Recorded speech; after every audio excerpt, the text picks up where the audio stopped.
This is my current view. After the Mauritius candidate, the Mauritius Prime Minister stepped down in his candidature as the African Union Council chair. I wanted us to see or evaluate the chances. Are they increasing, decreasing, or stagnant for our candidate, that is Raila Amolo Odinga?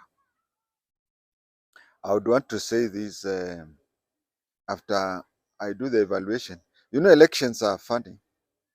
There are occasions when you are really convinced that things are this way, and then when the elections come in, you are very shocked. And that partly explains why in every elections Raila is shocked that he has lost, because elections can turn even on the eve of the election. But anyway, that does not stop us from evaluating. After evaluating Raila's issues,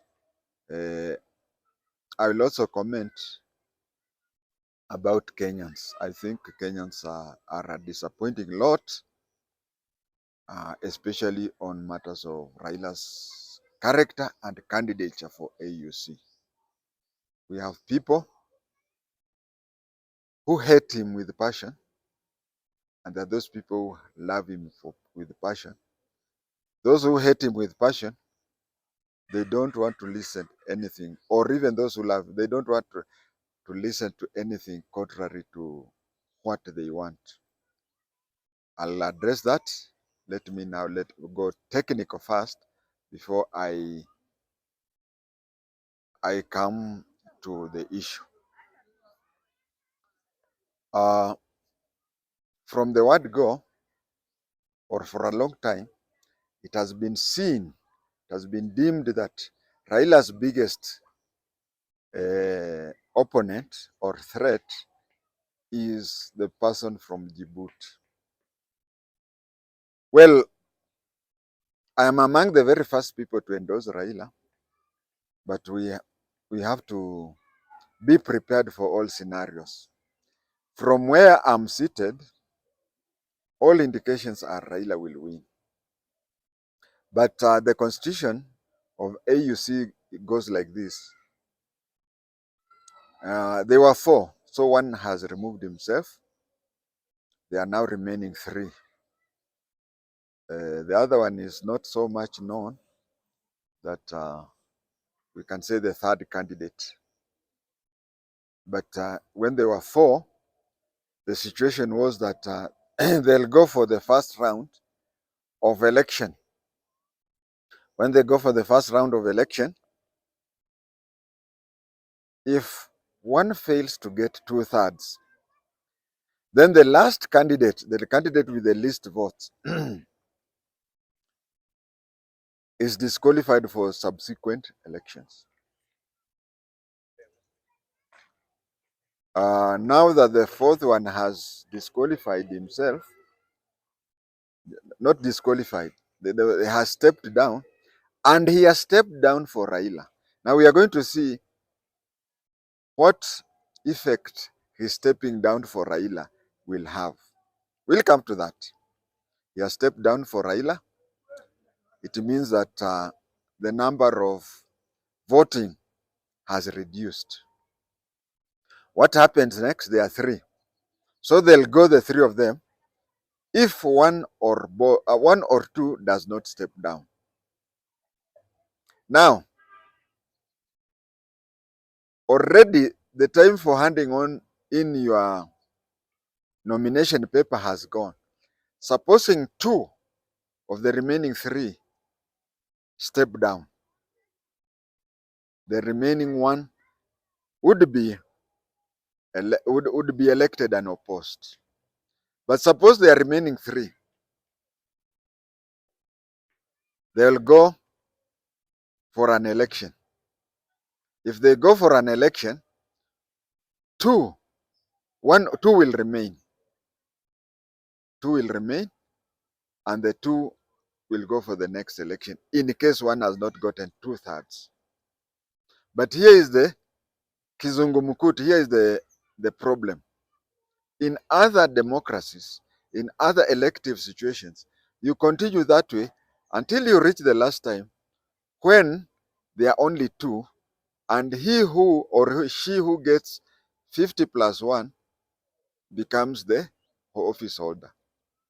But according to African Union Council or African Union, if you remain two and one does not get the 2/3, then both will be disqualified.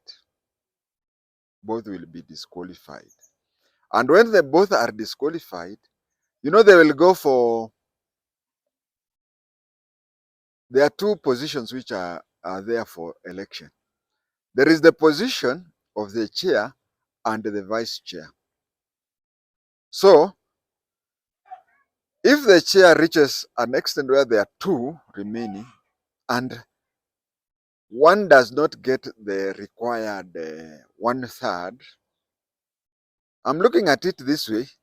Supposing you get less than 1/3, and then as a gentleman, because they were men only, you step down for the other person.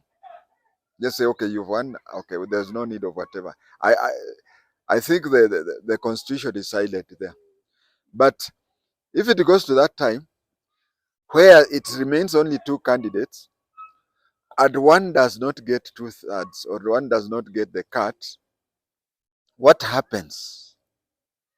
They go for the vice chairman's position because there are two positions that they are fighting for. They are fighting for the chair and the vice chair. According to the rotational thing, the vice chair is supposed to come from North Africa. And which North Africa countries have shown interest? The North Africa countries that have shown interest are Egypt, Libya, let me repeat it again. The North African countries that have shown interest are Algeria, Egypt, Libya, and Morocco. It reaches a time where we don't elect the chair, AUC chairman. Then they'll go for the deputy AUC chair. And I've mentioned those four countries: Algeria, Egypt, Libya, and Morocco. They want the vice chair. Now, if they elect the vice chair and they are unable to elect the chair, the vice chair acts. The vice chair acts as the chair until they organize for another election. Organizing for another election means that the two leading candidates will not resubmit their nomination paper. And I can tell you that East Africa will again be asked to forward the people. That is why, in my opinion, the best placed person for that seat is Jakaya Mrisho Kikwete. The second best person is Uhuru Muigai Kenyatta. And Raila is the third best person. But because the two, Jakaya Mrisho Kikwete and Uhuru Muigai Kenyatta, did not submit their nomination paper, then that is why I go for the third best person, who is Raila. Now, I'm trying to tell you that if there is a deadlock, most likely these two, one of them will take over. But let us not hope for that. When you support a candidate, you just support a candidate to win even in the first round. Not even in the first round. Now that the Mauritius fellow has taken off, I would also wish these other two, the one I've forgotten and also the Djibouti fellow, to also come up. But election being the election they are, it goes that way. Someone may ask, why is it that you are believed to be an anti-Raila and you are supporting him so much. I am supporting him so much because all facts, when Raila competes in Kenya, it is local situation. Just like when the people are competing for the governorship, although, for a lack of a better example, let me just say that when we are having a governor's election in the county, it is quite possible for you to go for your tribe or sub-tribe. You want your sub-tribe to be the governor. When it goes to looking for an MP of a constituency, it is quite possible for you to go for your clan. And if it is for the MCA, it is quite possible to go for a candidate because he or she is from your village. I'm saying that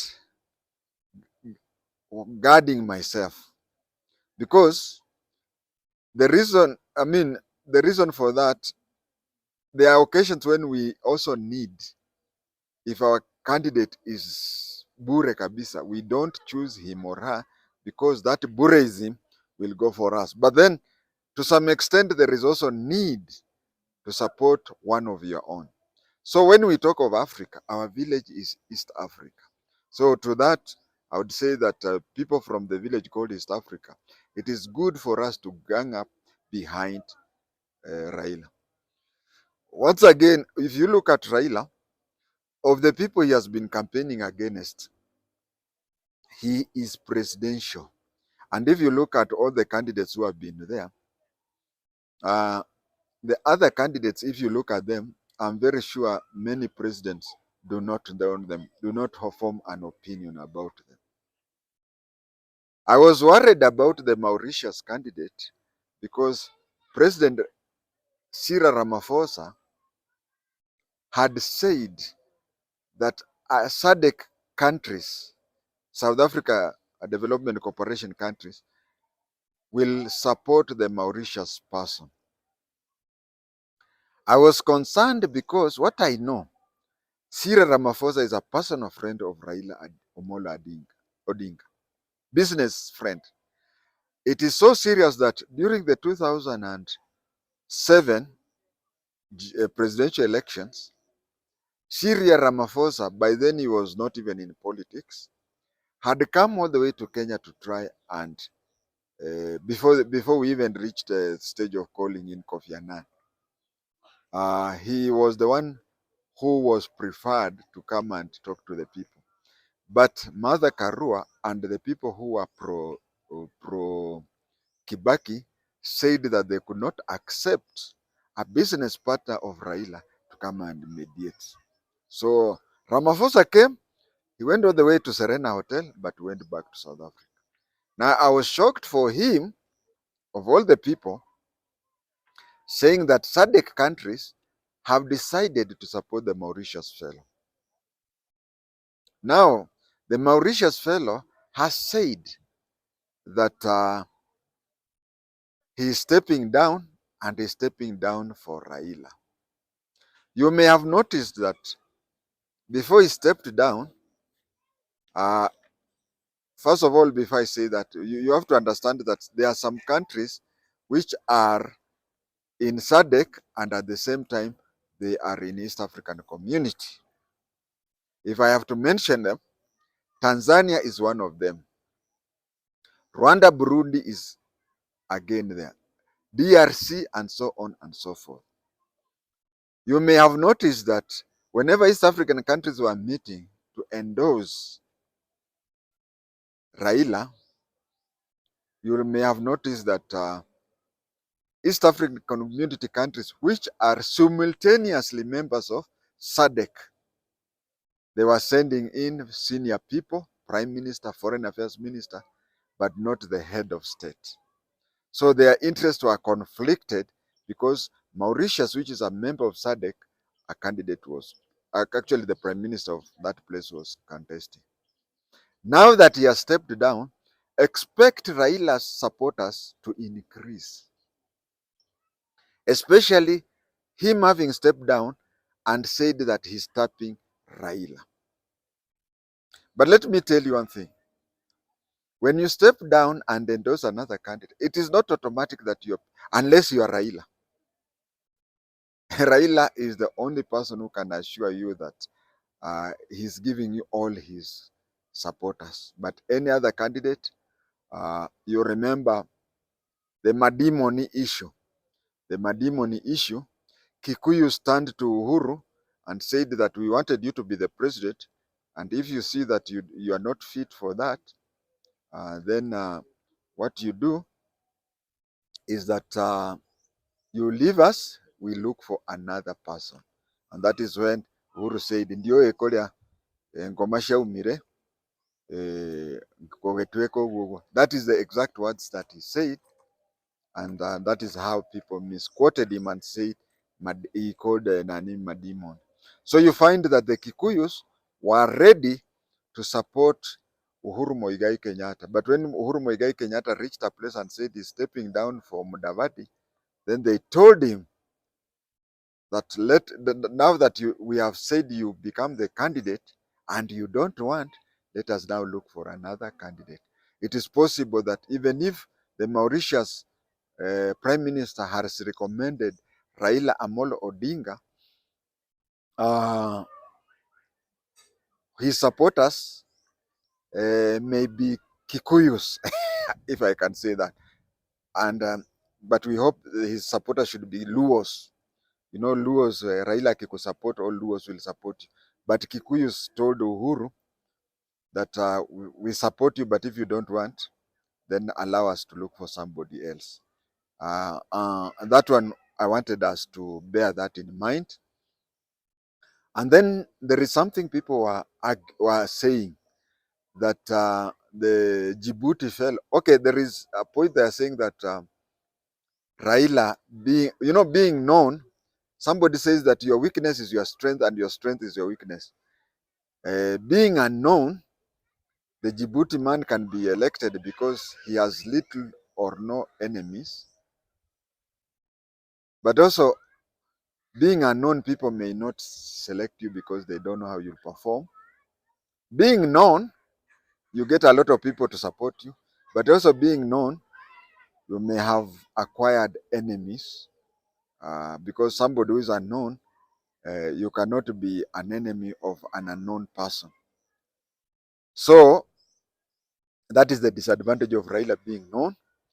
And then it is said that Raila, not Raila, the Djibouti fellow, has a lot of, has already, he already has been endorsed. He has been endorsed by Organization of Islamic State. Now, if you look at the Organization of Islamic States, let's start from Egypt, Morocco, all the way to Egypt, all the way to Morocco. I've said that there are some countries, 4 of them, Algeria, Egypt, Libya, and Morocco. They have offered the vice chair. The vice chair, it is the turn for the North Africa to offer vice chair. And once East Africa has completed his 1 term or even 2 terms, then it goes to the North.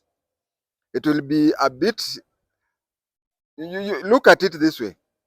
These people from the North, especially these 4 countries, Algeria, Egypt, Libya, and Morocco, they may not, they are Muslims. Yes, they are Muslims. But they may not support Djibouti for one reason. They'll find it a bit hard to have a Muslim as chair and a Muslim as a vice chair. That's, those people who are anti-Raila are not seeing that. But I'll come to that because I know why those people are anti-Raila. We have covered those 4 countries. Let us come to West Africa. West Africa, I'll mix 2 things. There is the Islamic countries in West Africa, and there is the French-speaking countries in West Africa. you may find that they are West Africa, they are covered in two. Many of the a few of the West African countries have been suspended from African Union because of the military coups. They have been suspended because of military coups. We don't count that. They are both Muslim and they are both French speaking. Now, when we come to French speaking countries, uh, just in this month of November 2024, Raila has been moving. You know, when we talk about French speaking countries, already we are talking of Rwanda and Burundi. Rwanda and Burundi, simultaneously they are members of East African Community. Simultaneously they are members of the South African Development Council. So they may be affected by the two bodies. And look at Raila, just this November. He has been to West Africa. Just this November, he has been to more than 6 French-speaking countries. Have you heard of the Djibouti fellow going there? I mean, I've not heard. So you have to understand that. You have to understand that the other fellow is not campaigning. And then again, when we talk about Organization of Islamic Countries, because we have talked about French-speaking countries, Mauritius is one of them. He has stepped down for Raila. We are talking of Rwanda, Burundi. They are both in East Africa Community and SADC. We are talking of DRC. We are talking of Republic of Congo, Brazza, and you talk of other countries. From where I'm seated, it is obvious. You don't see any possibility of Raila losing out on that. The other thing that I've been supporting Raila is that I'm supporting Raila in this, apart from him being the most qualified, apart from him being, he's one person who can sit down with heads of state and be relaxed, and they look at him as an equal. They look at him as an equal. So he's somebody who can talk to African presidents on equal terms. And the other reason that I support him is to do with them. Kenya and he himself, we have done a very bad thing. We have put all activities of placing the government in power, we have put all our eggs in one person. This is somebody, the other time I talked about it and I really got a lot of people getting annoyed. I said, even as today, it is only God who knows if I will wake up in the morning. Even God, it's only God who knows if you will wake up in the morning. Now, putting 42 years, since 1982, 42 years, putting over the duty of checking the government on one individual, it is shame on all of us. 42 years is a lot of years that somebody is supposed to. Raila dying, resigning, or doing anything, he may even just decide to stay. It should not mean that it is the end of opposition in Kenya.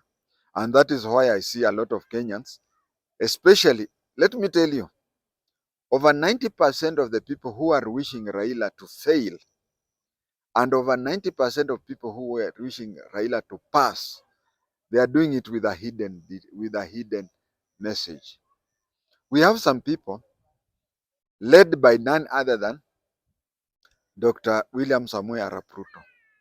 These are people who want Raila to succeed, because if you are to tell Ruto 30 minutes before he sleeps that, do you know that there is a possibility that Raila will not succeed, Ruto will not sleep that day.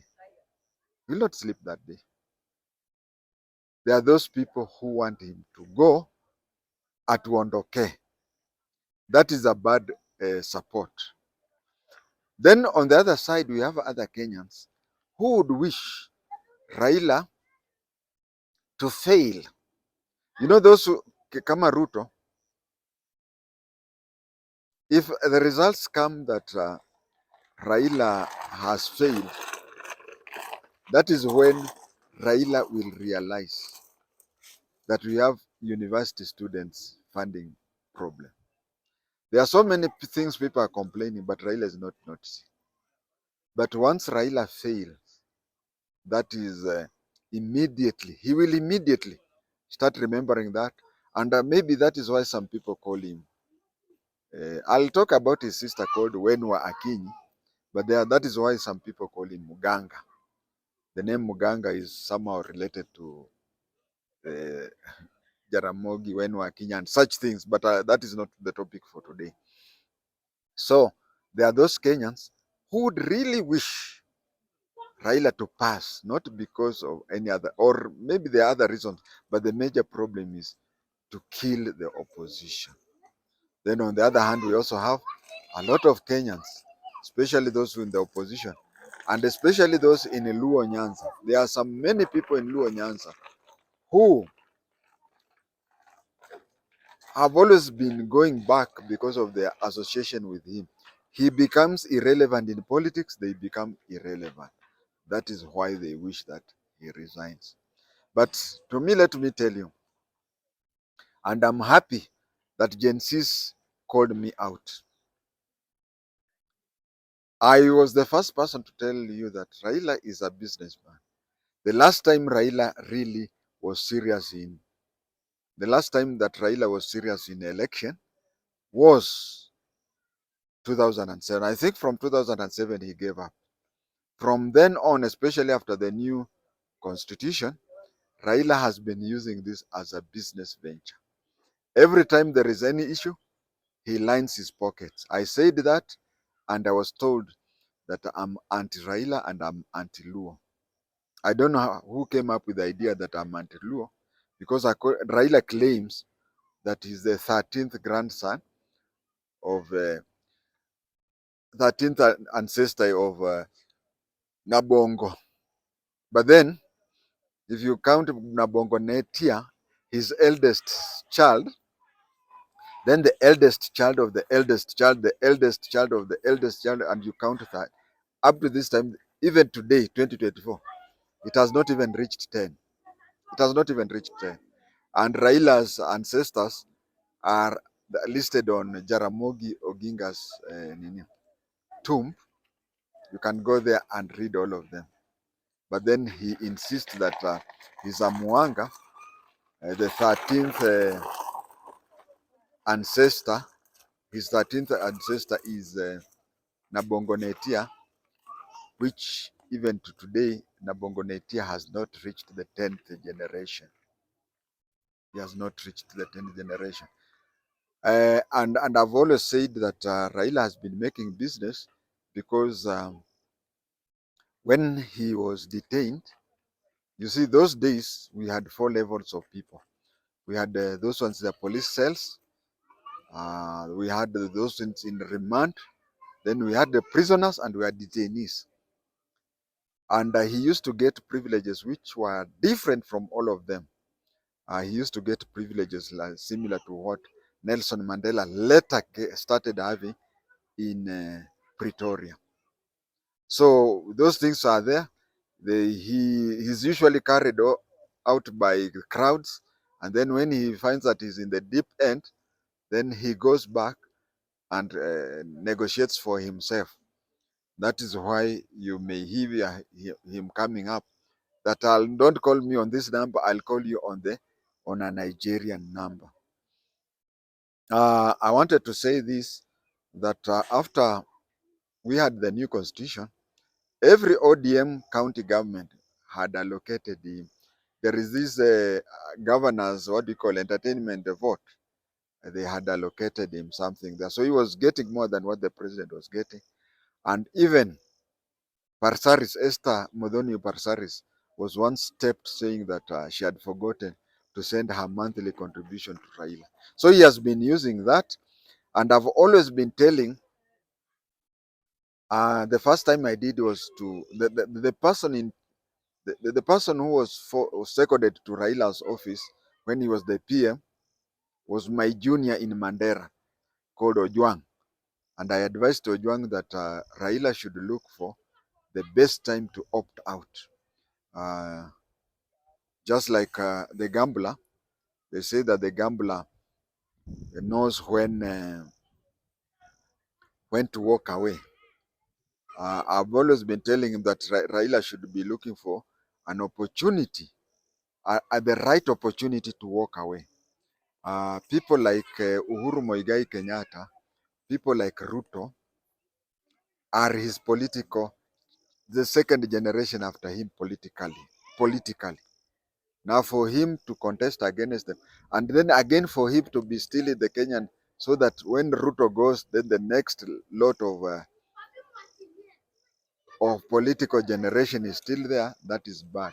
But with the AUC chairman, with the ACU chairman being there, it is a good and God-given opportunity for him. It is a God-given opportunity for him to have a good time to walk out. Lastly, I wanted to talk to supporters of Raila. You people are stupid, especially those who DM me, especially those who DM me. You are stupid, you argue very unreasonably. Well, if you meet somebody, and I told you about Patrick Ojwang, who was my junior in Mandera, I told him about it. And if you know anybody who knew me when I was still in service, they'll tell you that if you want me to side with you, reason with me. Come to me, tell me something reasonably, I will support you very much. But these things you are using, what do you call candle and stick, cannot work for Mtoto ya Land. And some of the candle and stick are these things. You find there is, and in the future, I'll start mentioning those people. Although a good number of them have been using, a good number of them have been using aliases in their social media. But you find somebody saying, let me talk about this fellow who went to Anderson Hall Nursery School and cheated. He's in, I think, in Canada. He cheats people that he went to Mbagathi Road Primary School. I had an eye operation and he contributed towards the eye operation. Now he uses that opportunity to send me message, and even went to my YouTube and started showing the receipt, the money transfer he was sending for me to go for an eye operation. Now he thinks, that Luo thinks, that since he paid for, first of all, he didn't pay fully, but even if he paid fully, does it make me his slave to an extent that he tells me what to record or what not to record? This says, I paid for your eye operation, so you must. And this is, if Raila needs to be praised and whatever, or worship, why don't you put it in your 274 subscribed? He has 274. The last time I checked, subscribers. Why don't you put it in your channel? And again, I don't know. In Luhya tradition, is that there are three things. There are three things you don't. There are three money spending you don't tell people. There are three money spendings you don't tell people. You don't. When somebody has an education problem, wants to go to school, no fees. You don't. If you pay that fees, whether partly or wholly, you don't mention it. It is between you and the student. You continue with the student up to the time when the student completes school. And even when he completes school, you don't go and tell people, kama sio mimi, kama sio babangu kulipia Ruto school fees, Ruto angekuwa na PhD. That one is anti-Luhya. Another thing that is anti-Luhya, that is educational, hospital. Someone is sick, like in my case, I have an appointment at City Eye Clinic opposite Traffic Nairobi near Kenyatta Hospital. Somebody sends me money and he thinks that he has paid for my eye operation, and he says that he can compel me to support Raila because him being a Luo in Canada. In Luhya, we don't talk about any medical thing you have contributed. In fact, if I have to tell you about Luhya tradition, a person, your worst enemy, a person you don't talk to, a person, he has a problem in the 3 occasions, you handle that. And then after handling that, you go back to be not on talking terms with that person. But when somebody has a fees problem, if someone has a medical problem, and even a funeral problem, you don't talk that. That is Luhya. As for Kikuyus, because I have Kikuyu blood, Kikuyus just do one thing. Kikuyus, you go there to your father's brother, say, I'm being called to secondary school and my father has no fees. A Kikuyu will enter into an agreement with you. He will pay your school fees, and the time you start working, you will refund that money. So I don't know whether it is Luo for somebody to know that I talked to this Jalango, is it Jalango TV, that I needed to attend to an eye operation. And then a Luo went, send me money from Canada, and then he started controlling me, whatever. Lastly, I just want to tell you people that I'm controlled by only 2 things. Of course, the third is God and the law. But when my mind, when my head and my heart agree on one thing, I just say that. And if you want me to change my mind, reason with me. Reason with me. I'm a very reasonable person. Once you reason with me and I see you're making sense, there is nothing that stops me from blocking the video, removing the video, or even subsequently coming up with another video correcting the situation as it is. But people from one tribe telling me that, and some even come with a poisonless tongue. You see, if you don't worship Raila, people, we will go out and say you are anti Raila, you are anti Luo and whatever.